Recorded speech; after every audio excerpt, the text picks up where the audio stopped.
Você está ouvindo o programa A Bíblia em Foco, um programa da Igreja Batista Conservadora de Eunápolis, situada na Rua da Consolação, número 510, no bairro Pequi. Dias de culto, nos domingos, a partir das 18 horas e 30 minutos. Nas quartas-feiras, a partir das 19 horas. Graças a Deus estamos de volta. Boa noite para você. Eu sou o pastor Arlan e você está sintonizado na FM Vida 104,9, ouvindo o nosso programa A Bíblia em Foco. Como é bom contar com a sua sintonia. Estamos aqui juntos para nos debruçarmos no livro, na Bíblia Sagrada, a nossa única regra infalível e suficiente de fé e de prática. Antes de adentrarmos na temática de hoje, em nossa agenda, eu quero aqui cumprimentar o nosso estimado irmão William, do bairro Minas Gerais. Irmão precioso, prestativo, que já nos alegrou muito e nos enviou uma mensagem aqui encorajadora. Ele disse: eu vos saúdo com a graça e a paz de Cristo. Quem está acompanhando essa série, O Cristão e o Tempo, a vida nunca mais será a mesma para a glória de Deus. Irmão William, fraterno, que texto de tirar o fôlego. E, efetivamente, a palavra de Deus é poderosa para mudar radicalmente a nossa vida para melhor.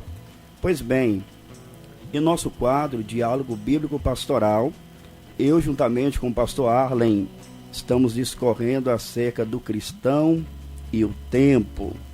Temos aprendido que o tempo é um assunto caríssimo e que precisa ser administrado cuidadosamente. O nosso estudo compreende 6 pontos maiores e já vimos 4 deles, a saber, o Criador do tempo. Vimos que Deus, o eterno Deus, que é atemporal, criou o tempo. Vimos também a criação do tempo.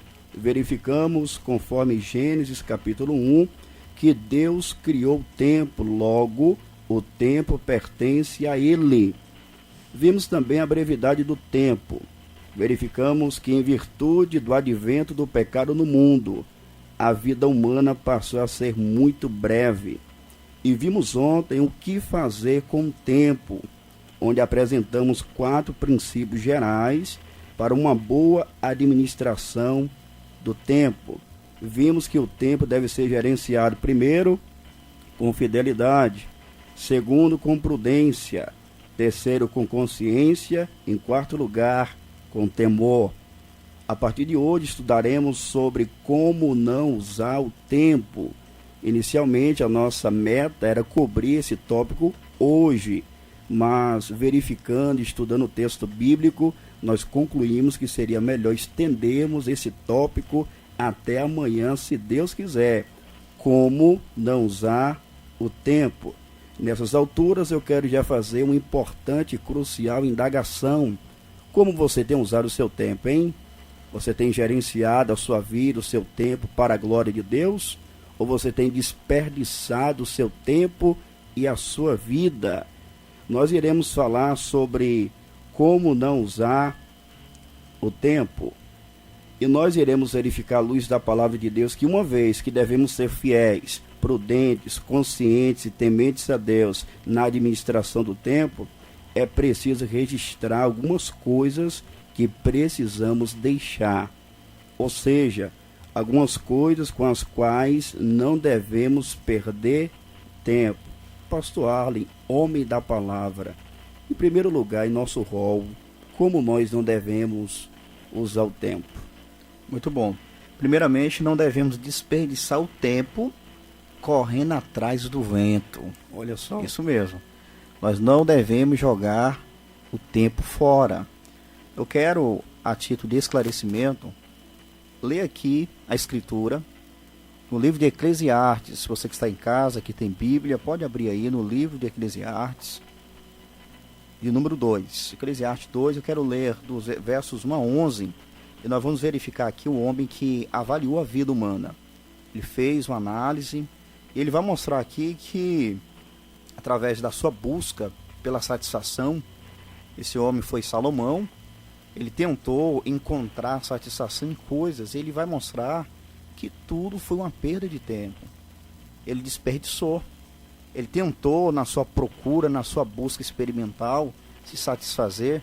E ele percebeu, ele concluiu que tudo isso era vaidade. Quero ler o texto, Eclesiastes, de número 2, a partir do verso 1. Salomão diz o seguinte: pensei comigo mesmo, vamos, vou experimentar a alegria, descubra as coisas boas da vida, mas isso também se revelou inútil. Perceba que Salomão está expressando aqui, falando consigo mesmo, que ele queria experimentar a alegria. Ele estava à procura de prazer. E ele diz que, mas isso também se revelou inútil. Ele vai apresentar na sequência algumas coisas que ele buscou para poder ter satisfação e mostra que foi tudo debalde, foi tudo em vão, foi tudo inútil. Ele diz o seguinte: concluir que o rir é loucura e a alegria de nada vale. Olha o verso 3. Decidi me entregar ao vinho. Então ele tentou experimentar e procurar alegria, satisfação na bebida.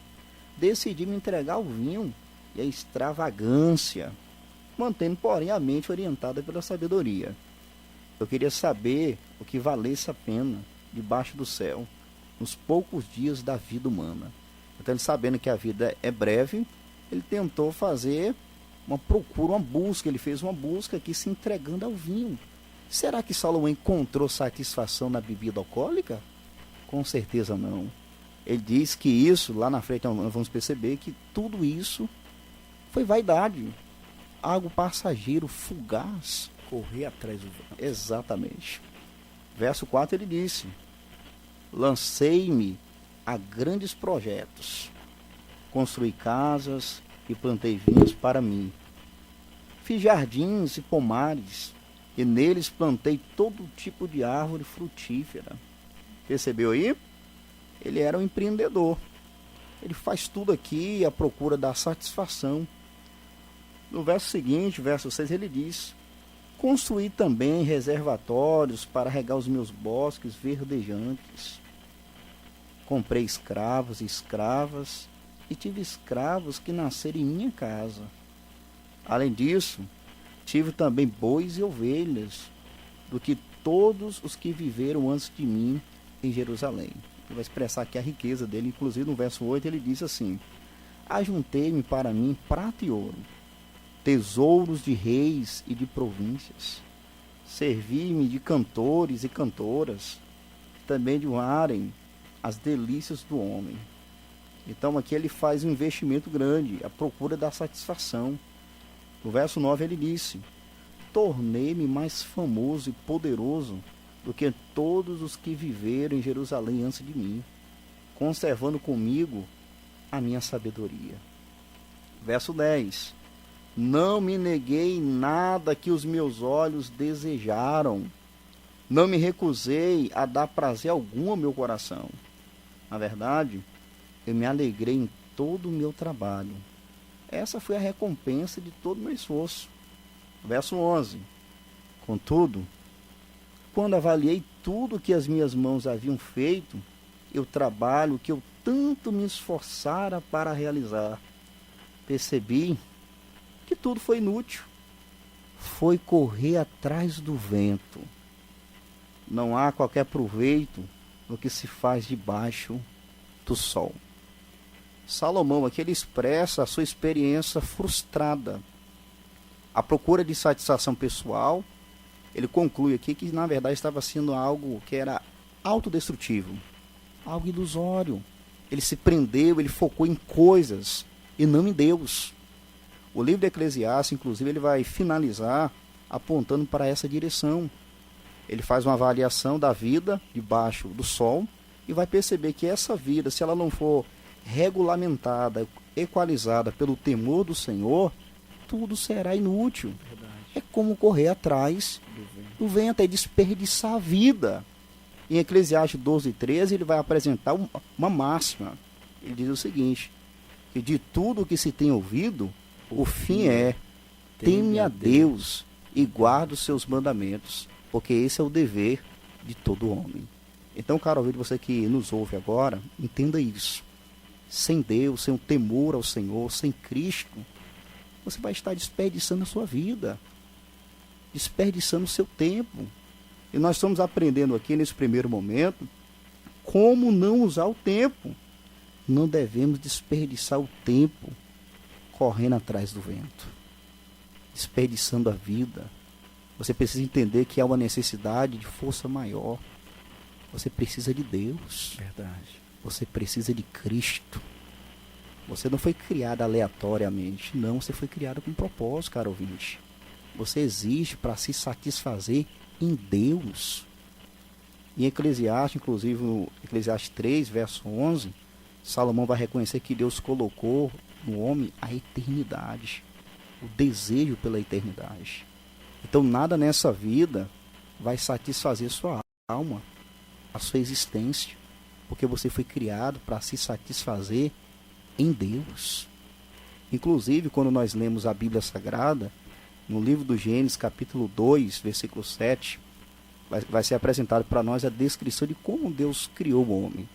O texto sagrado diz que o Senhor Deus formou o homem do pó da terra, soprou nas suas narinas, nos seus narizes, o fôlego da vida, e o homem foi feito alma vivente.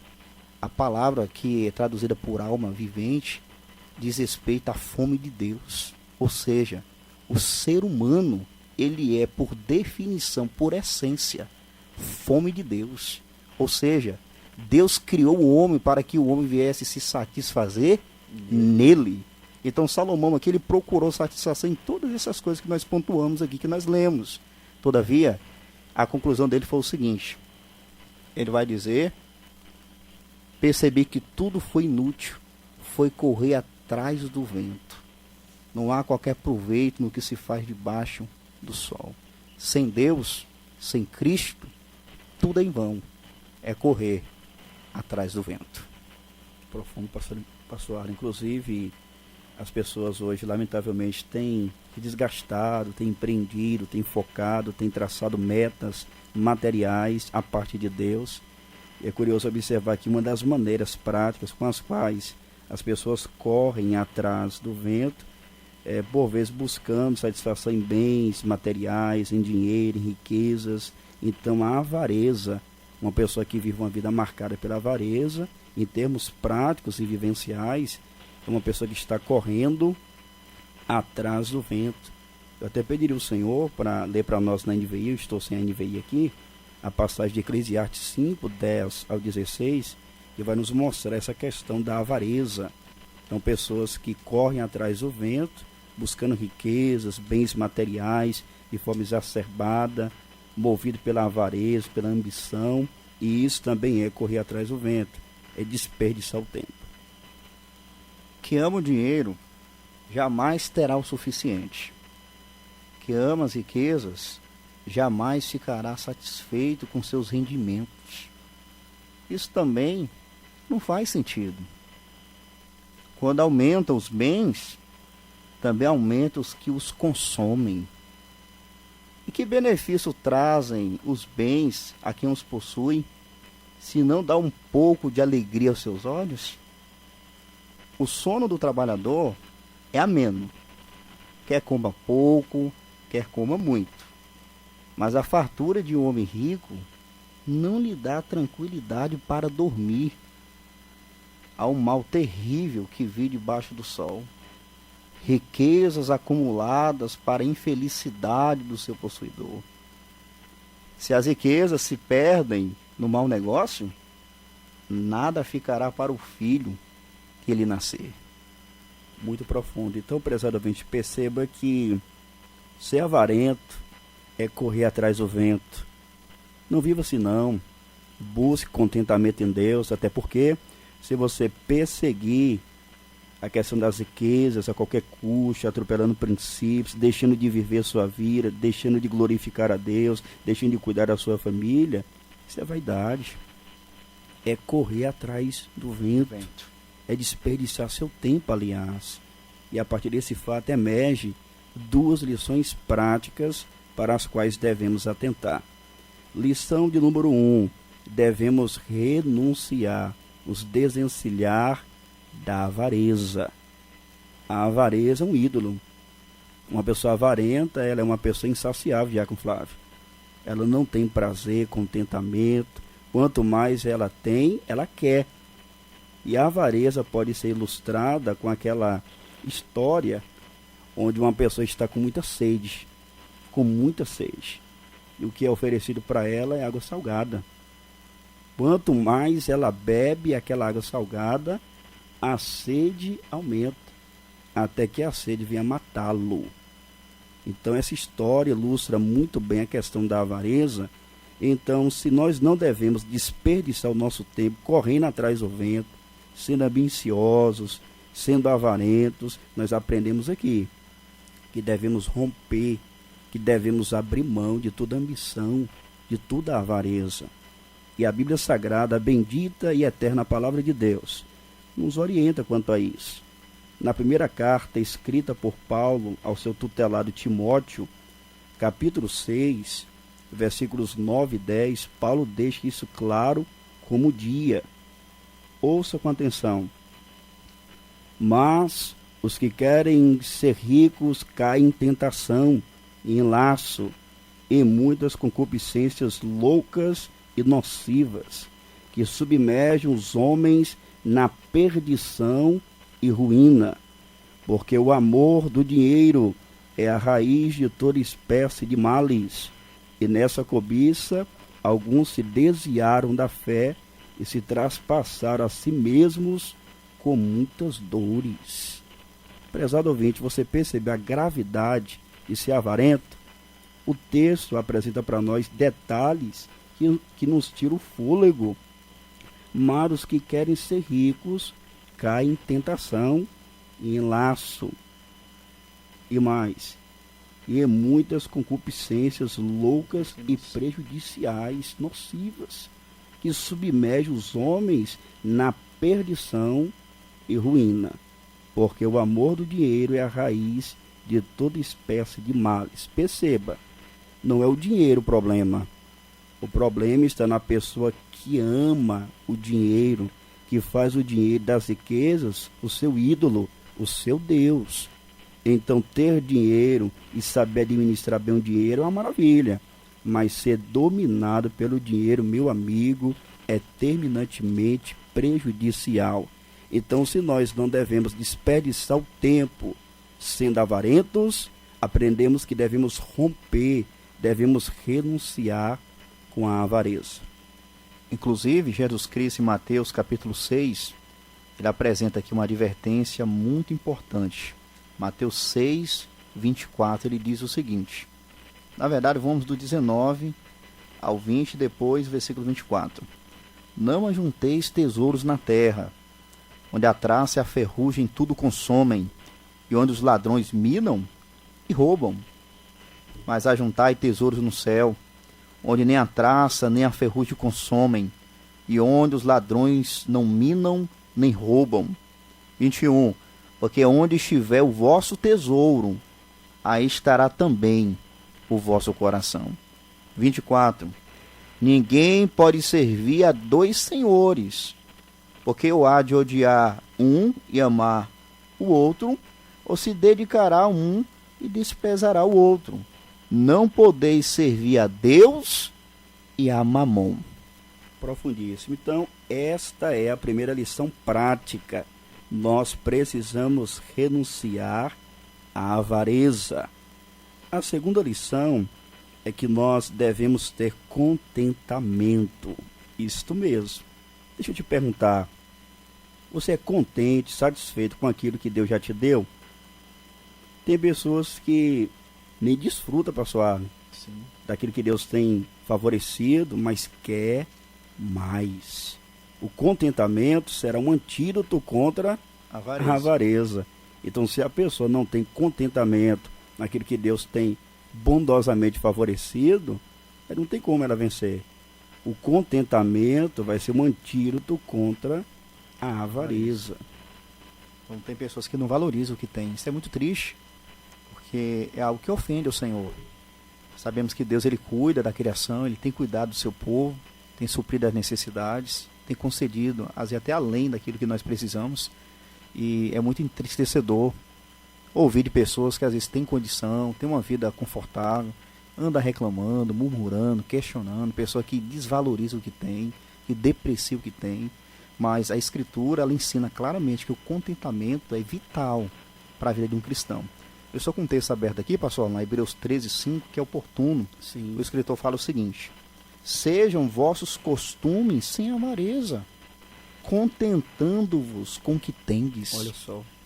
Porque ele disse, o Senhor disse, não te deixarei, nem te desampararei. Então essa passagem da Escritura ela é muito clara, dizendo que os nossos costumes devem ser sem avareza. Então, nós sabemos que Deus ele concede a dádiva para muitas pessoas de terem riquezas, Sim. mas o problema é pessoas que se prendem a isso, Justamente. que colocam a riqueza, como o próprio Cristo disse, como um Deus, mamon. E não há possibilidade da pessoa servir a Deus e ao mesmo momento servir as riquezas. Fortalecendo esse fato, o apóstolo Paulo, em 1 Timóteo 6, do versículo 6 ao 8, ele corrobora, ele confirma. Mas é grande ganho a piedade com contentamento, o relacionamento correto com Deus, com contentamento, com prazer, com satisfação. Versículo 7. Porque nada trouxemos para este mundo, e manifesto é que nada podemos levar dele.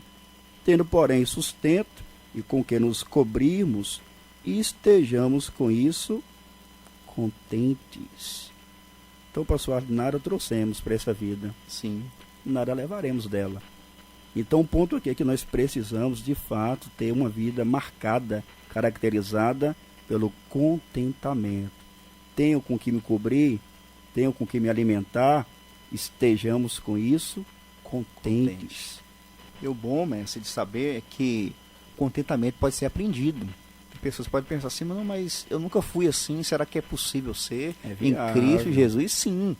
Paulo, por exemplo, o grande bandeirante do cristianismo, ele estava preso na ocasião, ele escreveu a carta aos Filipenses, no capítulo 4, versículo de número 11, ele diz o seguinte: não digo isso como por necessidade, porque já aprendi a contentar-me com o que tenho. Profundo. Então, é viável, é possível aprender o contentamento, confiar em Deus, valorizar o que Ele tem feito e glorificá-lo na beleza da sua santidade.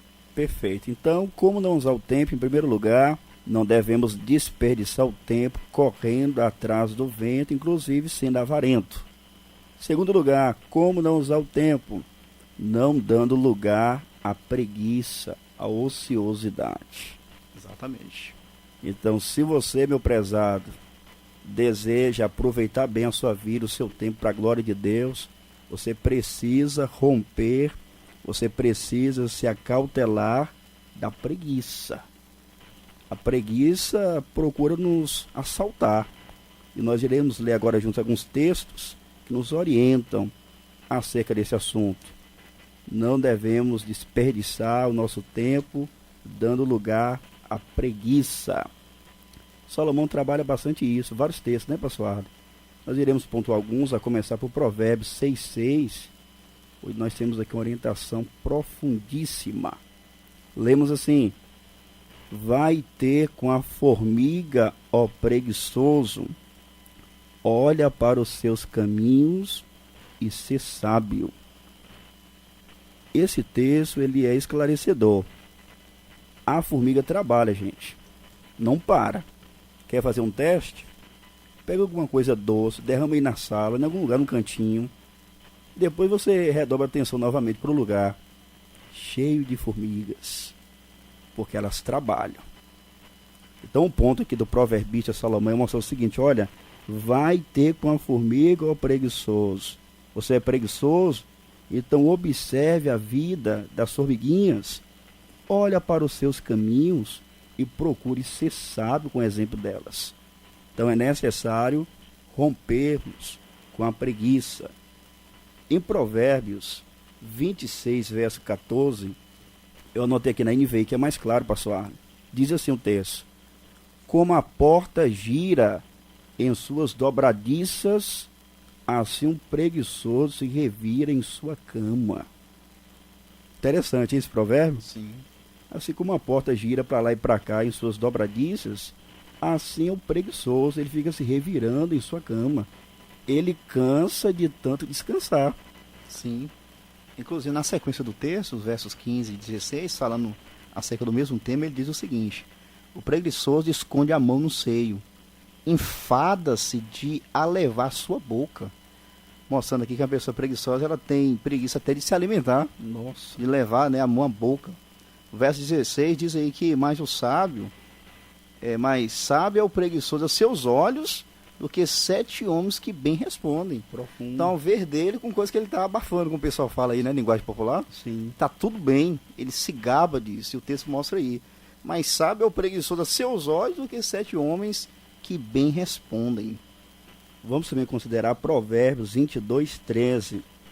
Diz o preguiçoso: um leão está lá fora, serei morto no meio das uvas. Desculpa, né? Como fosse. Olha só as desculpas esfarrapadas para não sair de casa para trabalhar. Não vou sair não porque os leões estão lá fora, vão me atacar. Então veja, Deus, gente, não dá chancela, apoio para a preguiça. A Bíblia é contra isso. E nós somos conclamados, como lemos em Provérbios 6:6, também Provérbios 30, 24 e 25, a aprendermos com as formigas. E nós iremos agora fazer o quê? Nós iremos afunilar essa questão aqui. Iremos fazer um teste para vermos como está a nossa condição perante o Senhor. Primeiro eu quero pensar em uma mulher cristã, uma serva de Deus, que ela está namorando, está noiva. É aconselhável, pastor Ali, que essa irmã, serva de Deus, venha verificar se a pessoa com quem ela deseja se casar é um cristão esforçado e trabalhador. Sim. De outra sorte, infelizmente, se ela ignorar isso, a tendência é passar aperto, perrengue. Então, na fase de namoro, de noivado, é uma fase crucial. Então, se você me ouve, minha irmã, agora, está namorando, está noiva de alguém, eu te pergunto, seu pretendente é batalhador? É trabalhador? Se não for, minha filha, você tem a tendência de passar perrengue. O proverbista Salomão, em Provérbios 19:15, ele nos ensina muito nessa direção. A preguiça faz cair um profundo sono, e a alma enganadora padecerá fome. Então, se você deseja passar perto na sua vida perrengue, é só avançar. Se não, procure conversar com essa pessoa, ajudar essa pessoa, porque se você avançar nessas circunstâncias, minha filha, você vai passar aperto. Então fica aí um conselho para você: se certifique, verifique. O meu pretendente é batalhador, é trabalhador, não é não? Tenha cuidado, porque se você insistir lá na frente, você não vai poder lamentar. E se você for lamentar, o leite estará derramado. O que fazer agora, Diaco Flávio?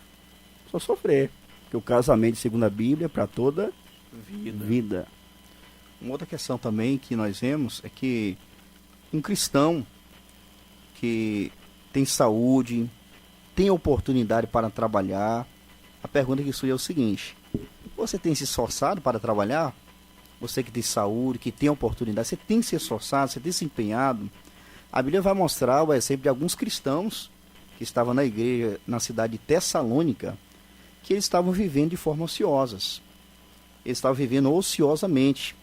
Eles queriam comer à custa dos irmãos. Mas Paulo vai dizer, nesse caso, que aqueles que não trabalham, que também não comam. Eu quero ler esse texto, está na segunda carta de Paulo aos Tessalonicenses, capítulo 3, versículos 10 a 12.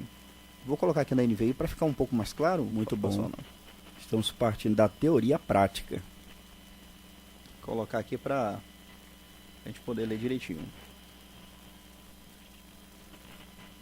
2 Tessalonicenses, capítulo 3, versículos 10 ao 12. Está escrito assim: Paulo escreveu dizendo: quando ainda estávamos com vocês, nós lhes ordenamos isto: se alguém não quiser trabalhar, também não coma.